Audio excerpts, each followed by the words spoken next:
It's not allowing you to Okay, share. you want me to do that, Rashard? Let me start again. Yeah. If I say Which slide, one? I think that will be sufficient. Like, are you guys, I'll just say slide and then you can turn to the next one? Yes. Absolutely. Can you Because see for the some screen all reason, right? it's not. Do you? Can you see the Yeah, I screen see the all right, screen. Amelia? I see. Yeah, I can see your screen perfectly. Mine, it just says, it's the little circles just spinning. It's a screen broadcast, and then it's like a flashing light, and then it's the time's going, but it's not showing anything. The little spin thing is just, so I'll just use your screen so we don't have to hold up. Okay, So I'm long going to as you can stop my see mine. broadcast. Yeah. All right, so we have less than a minute before I start letting these people in. They'll hear everything we say, so we'll just have to, use Ron, direct messages. Can you put the presentation in presentation mode, please? Yeah, I'm gonna do that after I press record and everything. It messes up my control. All right. If I have it, I'll do that at 1 minute till right after I press record. So people are coming in right now. All right.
Good evening. We would like to welcome you to the presentation for this evening, a look at Robert's Rule of Order. Welcome residents of the city of South Fulton and welcome our guests from Georgia State University. We thank you so much for participating and being a part of this evening's event. At this time, I would like to introduce our subject matter expert, Attorney Emilia Walker. She is an alumni of A. Philip Randolph Elementary, Camp Creek Middle, and Tri-Cities High School. Camp Creek Middle School and Tri-Cities High School. She is the wife and mother of two. She is the leader of the largest Girl Scout troop in South Fulton for over a decade. She's a partner at Fincher Denmark, and she specializes in local government law, civil litigation, and appeals. She's assisted numerous clients in government, economic, and airport-related transactions exceeding $8 billion.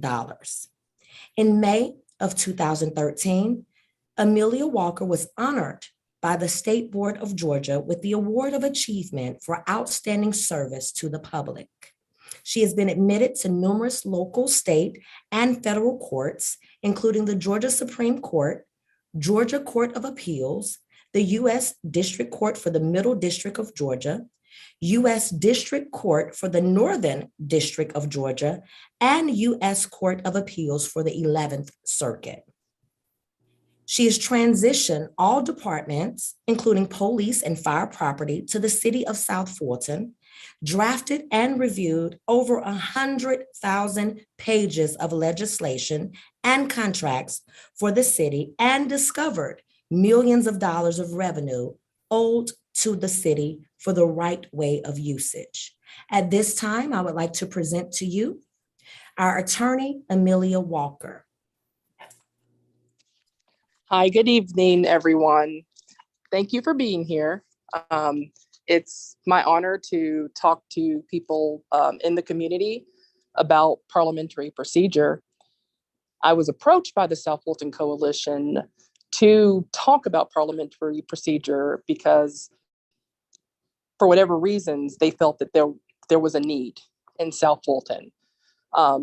It's just good to know so that when you're watching your own council meetings, you have a better understanding of what the council members and staff and people present are doing. And it's also good if you're interested in being a part of any organization, whether it's a community organization, a homeowners organization, or any type board or group. So we have a slideshow that I prepared tonight. And then after the slideshow, I'll take questions if there are questions. So parliamentary procedure, and Mr. Snelling, if you can flip the slide.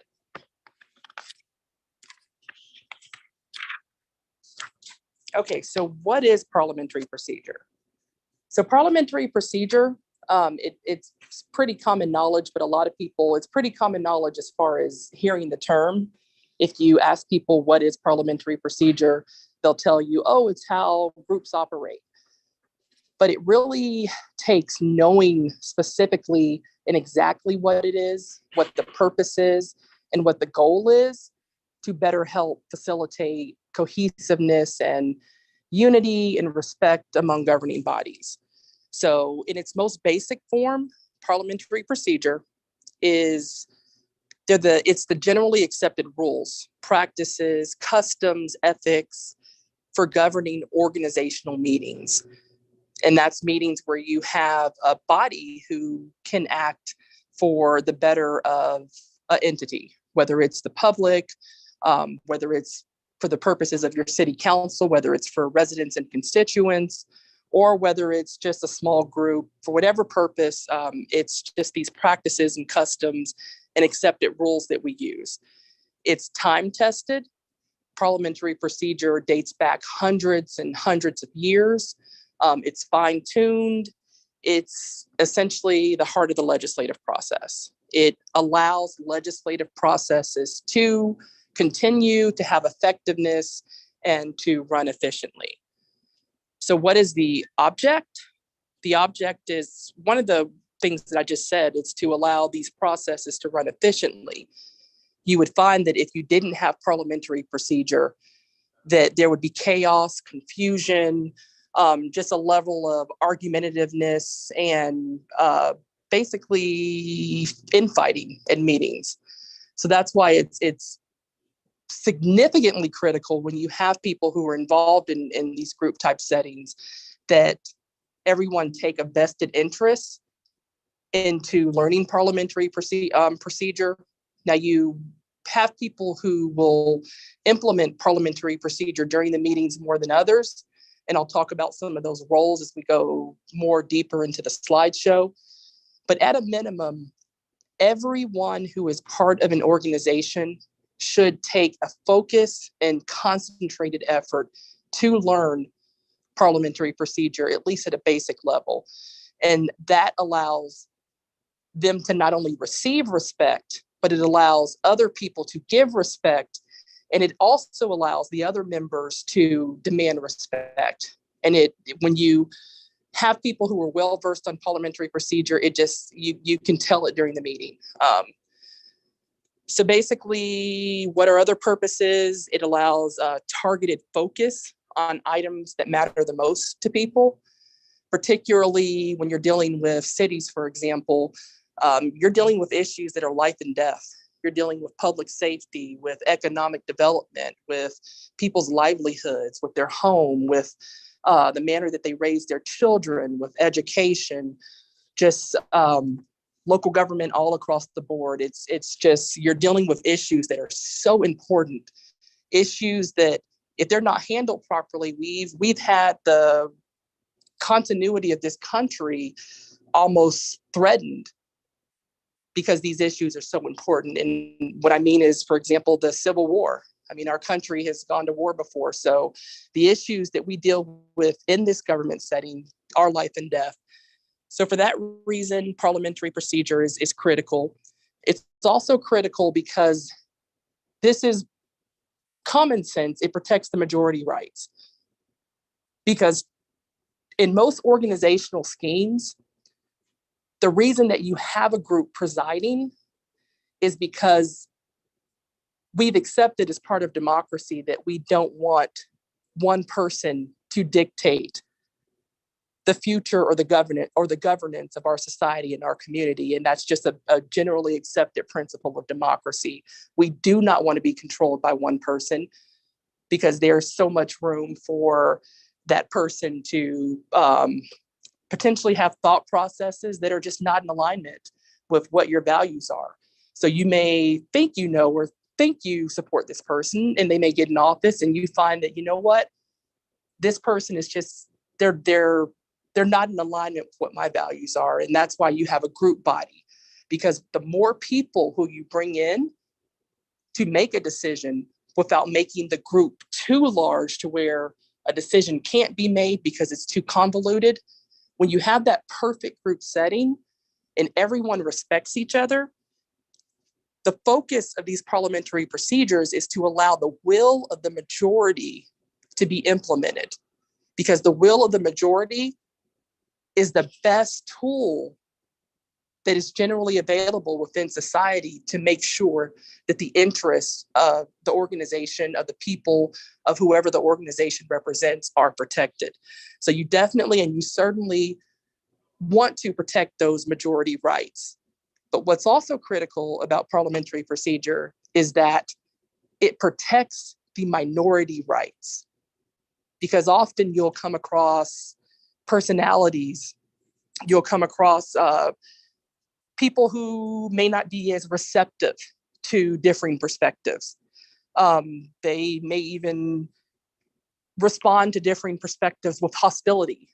So protecting those minority rights allows people who may not have the same perspective as you to at least get that perspective out, because any group operates or will operate better with more information that is relevant versus less information. Because the more you only hear one perspective, the more you go towards a democracy. I mean, the more you go towards a dictatorship and away from democracy.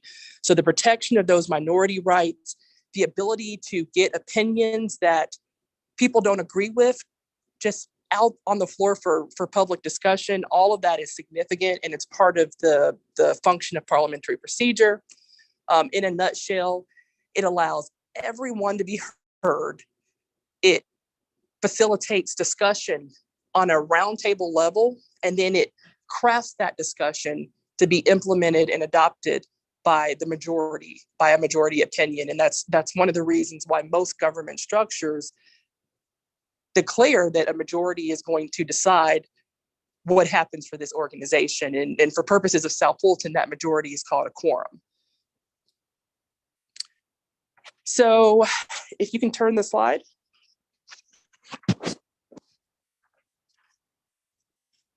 Okay, you could flip one more because I went over why it's important. Okay, so Robert's Rules of Order. You've probably heard of Robert's Rules of Order previously. It is one of the most accepted and most generally accepted books that exists in the United States and potentially the world, other than taking aside religious thesis and materials. But this book dates back to 1876, and it was used initially in the military, and then it's since been accepted by state, federal, local governments, by community organizations. You will seldom find anyone who is against Robert's Rules of Order because it's a very fair book. If you've had the unfortunate benefit of reading Robert's Rules, what you'll find is that it's Old English. It's very lengthy. It's very convoluted in the sense that it is older English language. They've updated it, but it's not an easy read. It's over 700 pages. A lot of people think of Robert's Rules and they think of, okay, here's 20 rules that, govern what we are going to do and what we're not going to do. But it's 700 pages. I've read Robert's Rules front to back, and it's probably one of the most boring reads that I've read in life, but it's important to have that basic foundation. And I'm not suggesting that you go out and read Robert's Rules front to back, but do stuff like you're doing now.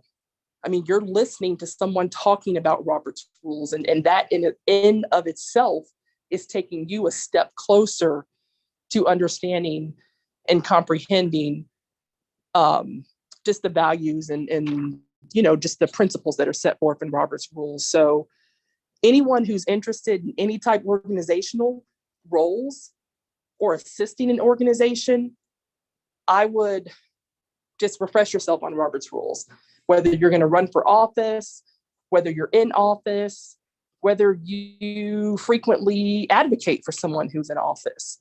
Because what I do see on public forums frequently are people who are advocating for people in public office, but they don't understand the nuances of Robert's Rules. So there are certain things that if you just familiarize yourself a little bit better with these processes and procedures, not only will you help the person who you're advocating for, but it may also help you understand yourself. Okay, well, some of these things, this is why they're happening, or this is why this person's doing this. So if you could flip. Okay, so Robert's Rules, basically it sets rules of order. Now in South Fulton, we do have rules of order. And I'm talking about the city of South Fulton particularly.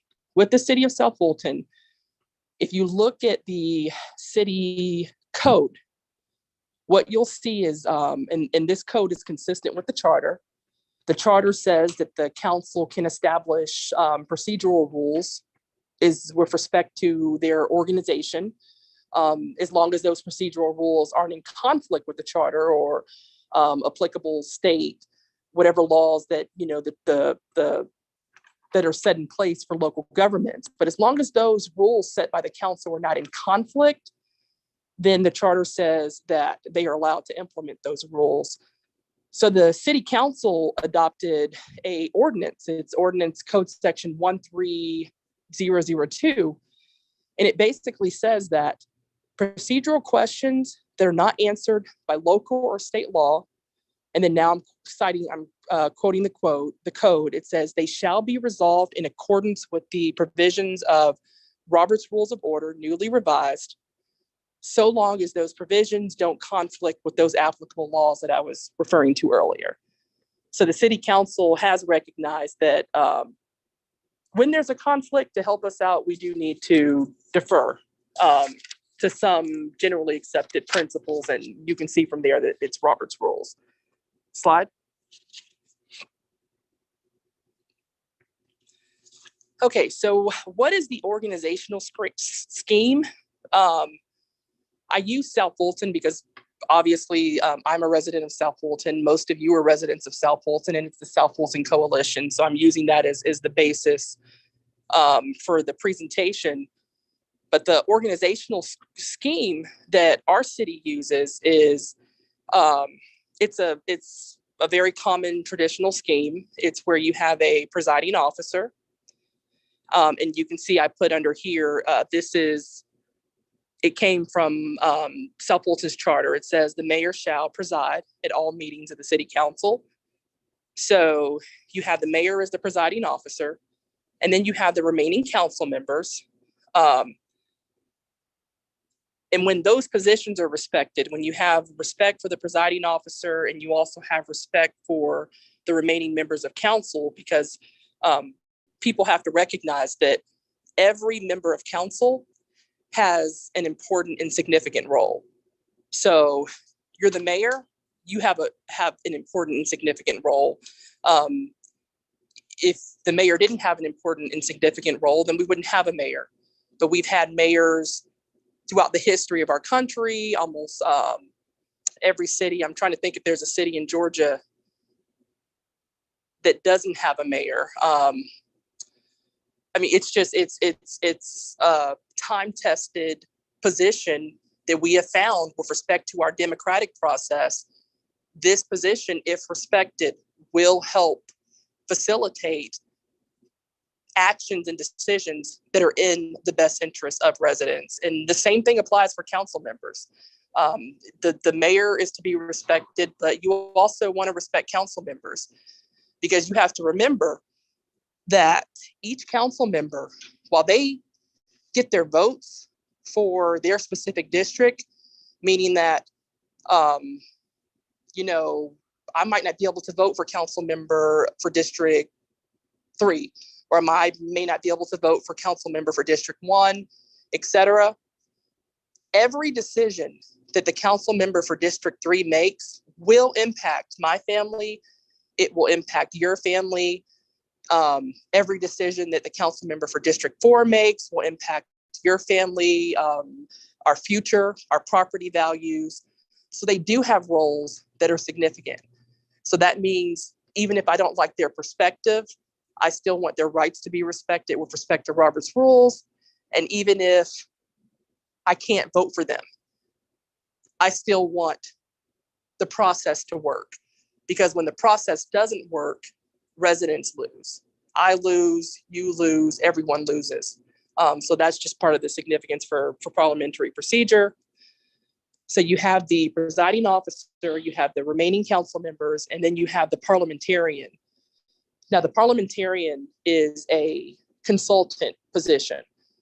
It's a position where if the presiding chair, as well as the members of council, so anybody who's a member of the organization can utilize the benefit of the parliamentarian, but they're the person, if there's a question, if you need help, if you haven't read Robert's Rules of Order fully, if you don't have a copy of Robert's Rules of Order in front of you and you want to refer to something, that's the go-to person to refer back to it. A lot of times where I see the majority of errors that are made, because I represent multiple cities, I've represented cities pretty much for over the last decade and a half. It's 99% of what I've done, and not cities, let me clarify, local governments, because I also represent water authorities, other, housing authorities. But what I've seen is that a lot of times a parliamentarian is put on the spot to answer a question. There's a fight going on. There's a confrontation. Someone feels disrespected. The other person feels that their voice wasn't heard, and they turn to the parliamentarian and they're like, answer this question. I don't think a lot of people grasp and realize you're asking a question from a book that's 700 pages. So a lot of times, if you consider whatever your organizational structure is, whether you're the city, whether you're HOA, whether a book club, I mean, whatever your organizational structure is, comprehending and understanding parliamentary procedures and Robert's rules will give you the willingness to pause and say, you know what, let's maybe postpone this issue and give this person sufficient time to actually look it up and give us an answer that is the best answer pursuant to our organizational scheme, as well as our code, our charter, and Robert's Rules of Order. Because the best answer this person gives you is in everyone's best interest. Because if you're following these procedures, it's time tested and proven that these procedures will help the orderly and efficient operation of your organizational scheme. So I would just advise all of you, no matter what organization or group you're in, just don't play freeze tag with the parliamentary issues, especially when you have issues that are heated issues, where you have residents who they are pitchfork mad. They've come up to the podium, they're screaming their hearts out at you, they're begging you to listen. You have council members who are just heated. They feel that they're not being respected.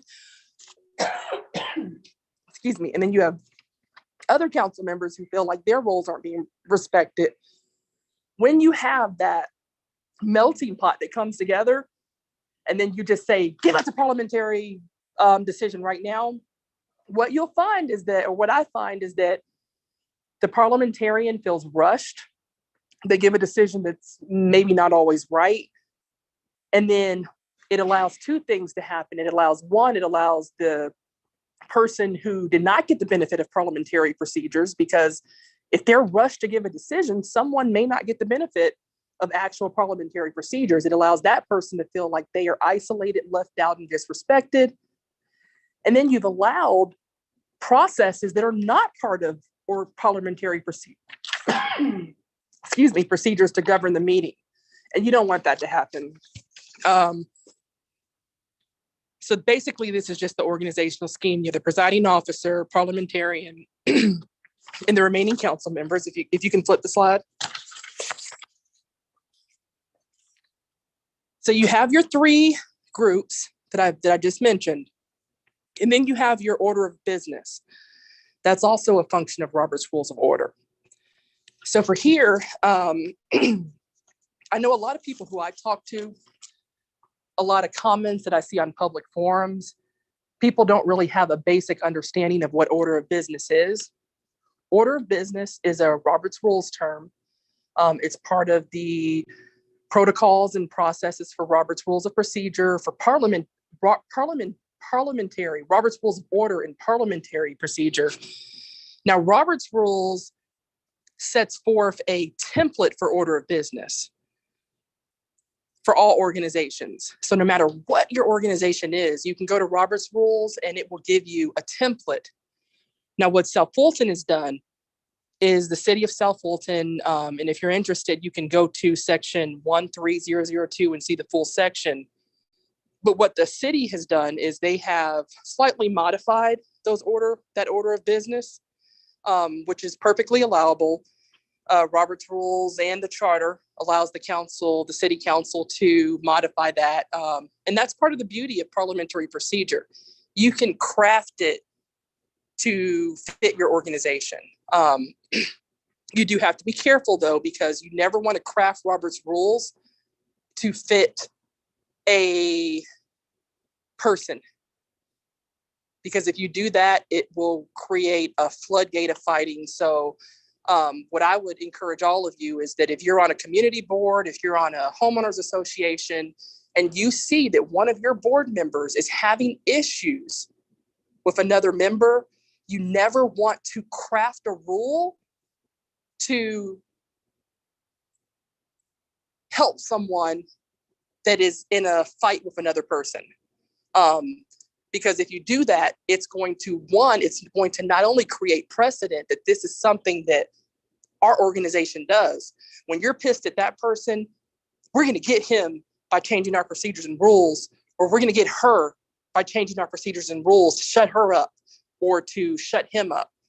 And then when you have a different issue and people are changing sides, then it just goes tit for tat for tit for tat. And then the next thing you know, you just have constant infighting, you have arguing, your meetings are chaos. So I think that there's a responsibility, if you ever join an organization, there is a responsibility on the members to make sure that we are not crafting rules on people, that we recognize that And the way to do that, the way to determine if you're crafting rules on a person is you say to yourself, the rule that I'm crafting, if I was sitting in that position, would I still adopt this rule? If the answer is heck no, and only you're going to be able to answer that truthfully. And the good part is that you don't have to answer it publicly. You don't have to tell other people, heck no, I wouldn't do that to myself. But I think is part of a body that is important for either your neighborhood, your school, the Board of Education, for any organization. You have a responsibility to say, would I adopt this rule if that was me and I was in that position? And if you would not do it, then to go back to Robert's rules, because it probably means that there already is an existing rule to address that situation. But here, with the order of business that was adopted by the council, you have, and this is what the council has said, for every meeting, we're gonna at least at a minimum agree to do this. They're gonna agree to call the meeting to order. They've agreed to do the quorum roll call because they have to have a quorum. They can't meet without a quorum. They've agreed to invocation, the pledge to the flag, the presentation and announcements, the committee reports, approval of the council agenda, the approval of city council minutes, public hearings, public comments, consent agenda items, and agenda items, comments from the council, recess to executive session if that's necessary, and then finally adjournment.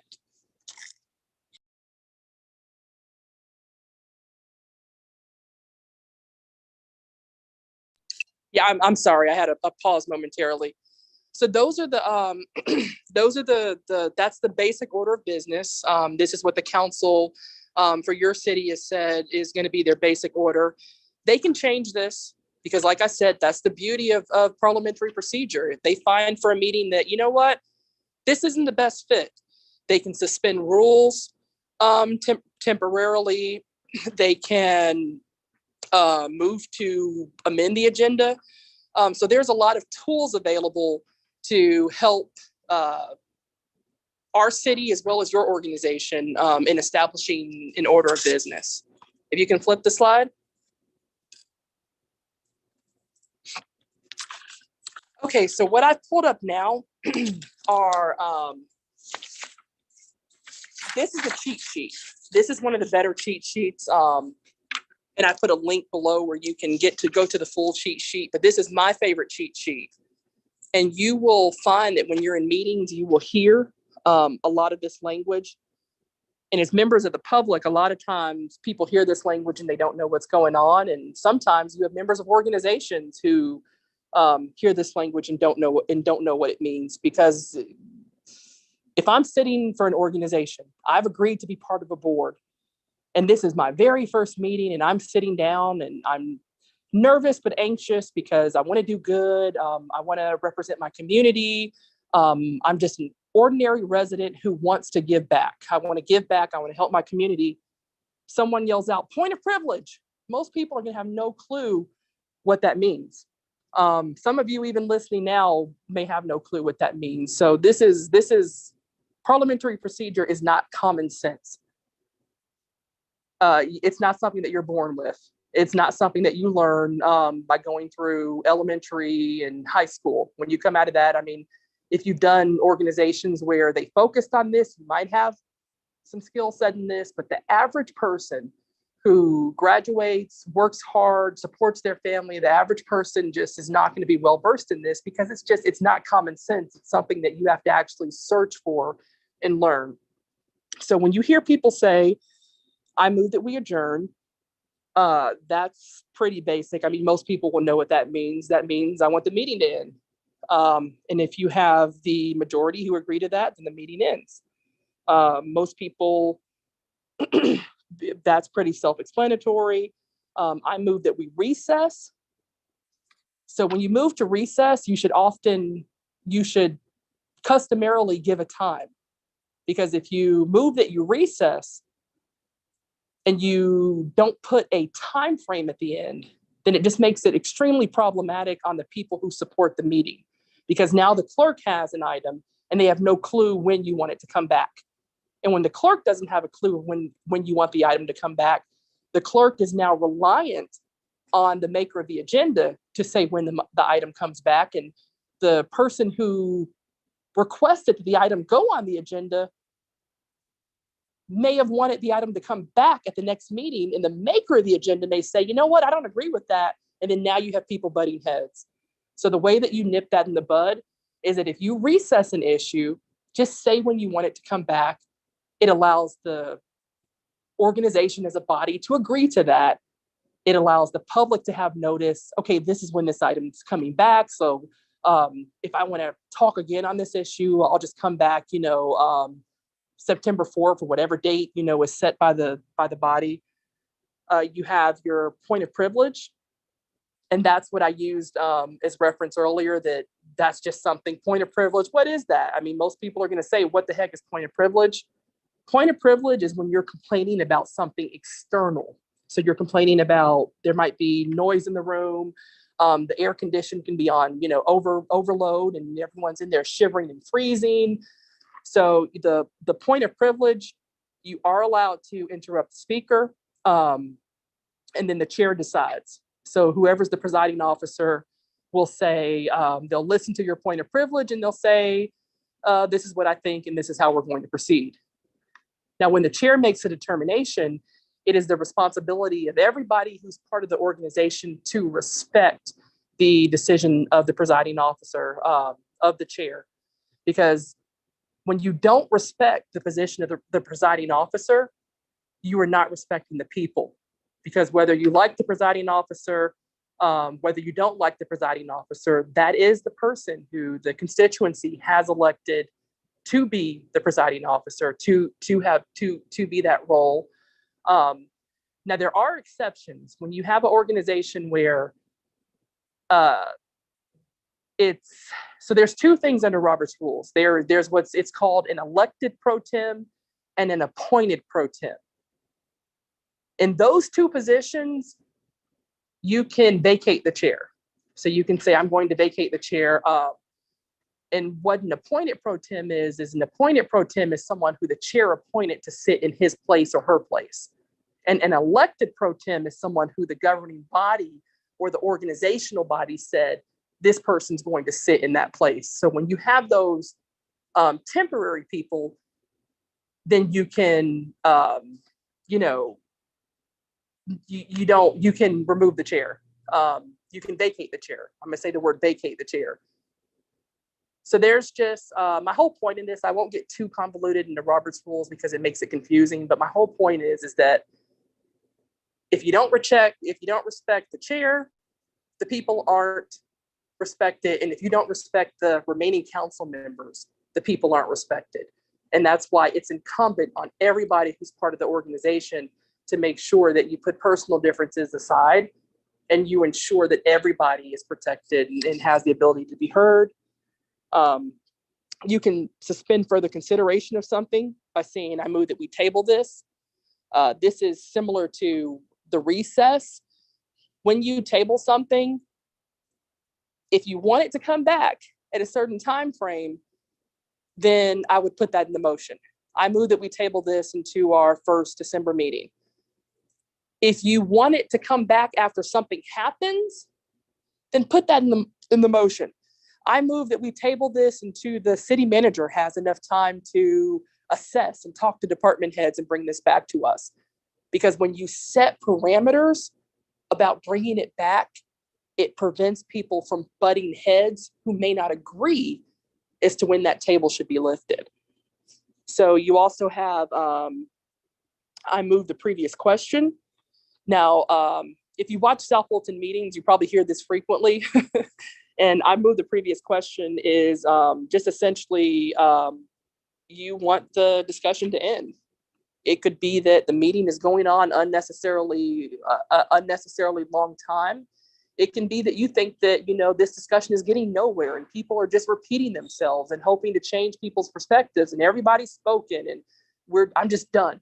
So you can move the previous question. Now, you cannot interrupt the speaker to move the previous question. And what that means is that if it is not your turn, then you can't just, get tired of everything and say, I move the previous question.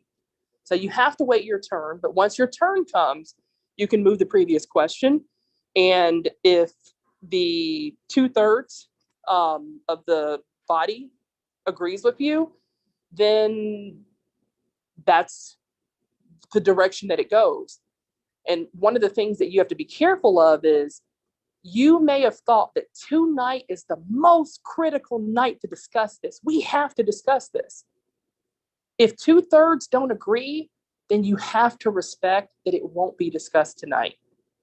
And I think a lot of times organizations, that's a major area of contention, that people don't respect, that when you have these processes, no matter how badly you want this to be heard as a resident, as a member, if 2/3 of people have decided that we're going to end this, then that's just something that that you should respect, because these are tried and true principles and they lead to the best result when these principles are followed. You can also postpone consideration of something. I move that we postpone this matter. You might see this frequently with zoning cases. You might see this with HOA meetings where you're meeting as an organization and you don't have full information. And instead of taking action against one of your neighbors, you postpone it to get more information or to find out, to allow this person to submit additional information to establish whatever they're arguing that night. So you also have other motions that include amend a motion. You can move that a motion be amended. You can introduce new business. I move that we amend the agenda to introduce, this development, or whatever you want to amend the agenda, or whatever you want to introduce. Point of order. Now, point of order is very similar to the previous question. So you hear this frequently in meetings just around the state. It's not just South Fulton, but you hear point of order. Now, point of order is different from point of privilege, because now point of privilege, you're objecting to something external in the room, an element in the room. Like there's someone on their phone really loud. There's that noise in the corner, or it's freezing in here. With point of order, you were saying that I'm objecting to procedure. Someone is doing something incorrectly. They're not respecting the rules. And my rights aren't being respected because of this. And then what you do in that instance is you go to the chair, and the chair decides. If the chair is wanting additional input, the chair can refer to the parliamentarian and say, can you give me guidance on this? If the council or if the other members of the body who are not the chair want additional input, the parliamentarian can be utilized to provide additional guidance on that. But once the parliamentarian weighs in, then it's ultimately the responsibility of the chair to decide those point of orders and those point of privileges. And if you don't like what the chair decides, you can appeal. You can appeal if you don't like what the chair decides. And unfortunately, a lot of people might get upset, they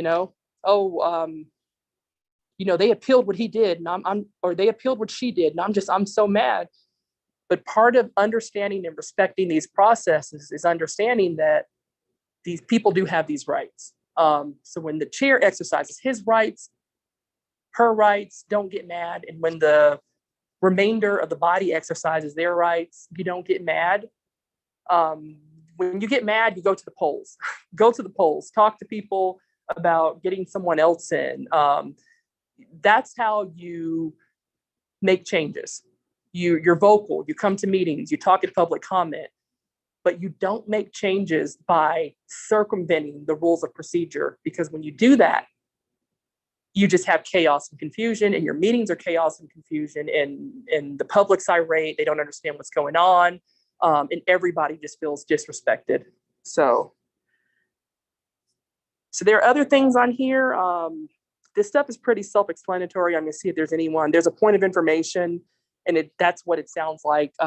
Someone's just requesting information. What's something else that,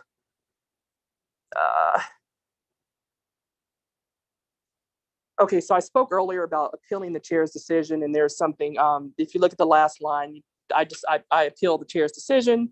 It takes a majority vote. the chair, if his decision is appealed, can then say, you know, I move to reconsider.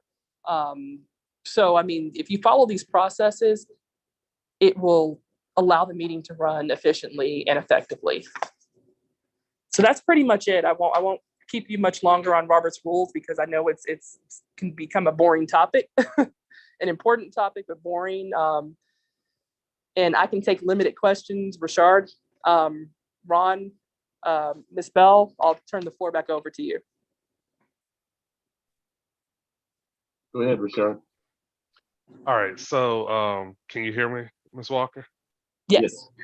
All right, awesome. All right, so is there a conflict with Robert's Rule of Order? If you go to the order of business, item number 12, where it says only a council member who places an item on the council agenda can remove the item. Can you expand on that a little bit?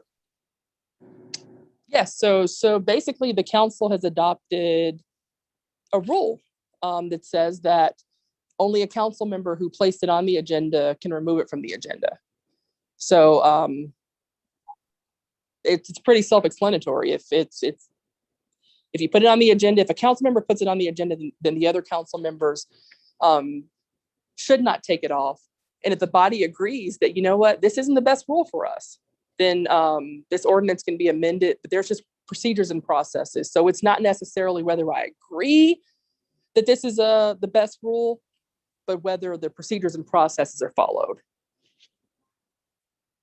All right, thank you for that. Ron, did you have any questions? Not right now, but I did want to encourage anyone that has a question, if you'll raise your hand by using the reactions feature, we'll entertain it. And if you don't want to ask it live or on camera, then you can also type it into the chat.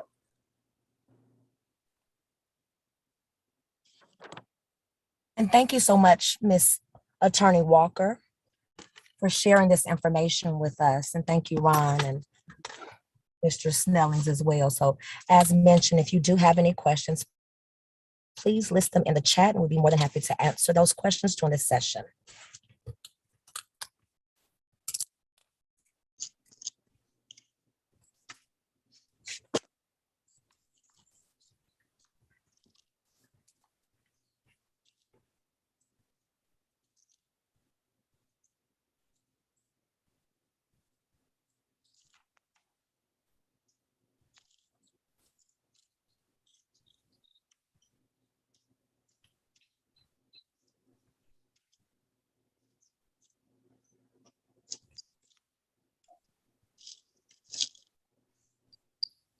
Well, it looks like you did a great job, Amelia. No questions so far.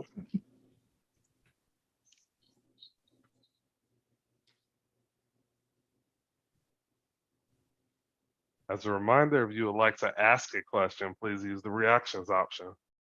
Thank you.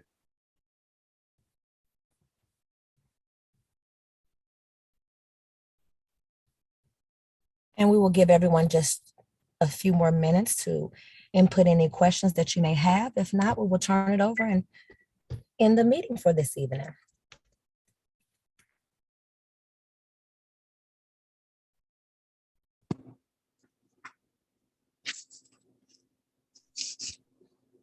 And again, we want to thank you for participating in this evening's event. Again, thank you to our mayor. I did notice that our Mayor Khalid Kamu is present on this evening's presentation. We also want to thank the residents of the city of South Fulton, as well as the actual college that's on here, Georgia State University as well.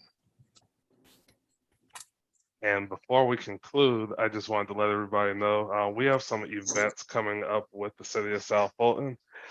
So on Thursday, we are going to be having the council is going to be having a discussion on sanitation, as well as considering a sublease for public works. So that will be held at 6:00 p.m. at Welcome All Park. There will be public comments available. And you'll have 2 minutes for public comments. Please get there early so that you can sign up to give your public comment. On the 25th, there will be a regular council meeting. and there will be some items to discuss. Among those items will be the mayor's veto on the police department moving to the city of Atlanta. So if you want to let your comments be heard, let the council know what you think about that, please feel free to come to that meeting. It will begin at 4 o'clock, and that will be held at Welcome All Park as well in the multipurpose room. And Rashard, Yes. I do have a question that was sent to me. It was sent as a direct message, but I'll just answer the question for the group if that's okay. Yeah, go ahead. Okay, so the question was, are constituents attending meetings considered members? And the answer is no. The constituents are not members, but you are the supervisor, the director, you set the agenda for what goes on in your city through putting in elected officials in place who you believe best represent your interests. So while you are not a member of the organization, no matter what organization or what city or what government is in your jurisdiction, you are important. You are a vital part of putting in the elected official that you believe would facilitate the vision for your city and future.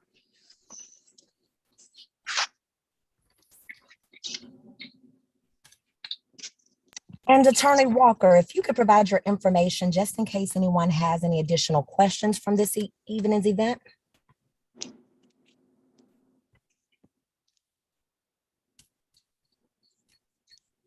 Okay, my email is ewalker@venturedenmark.com.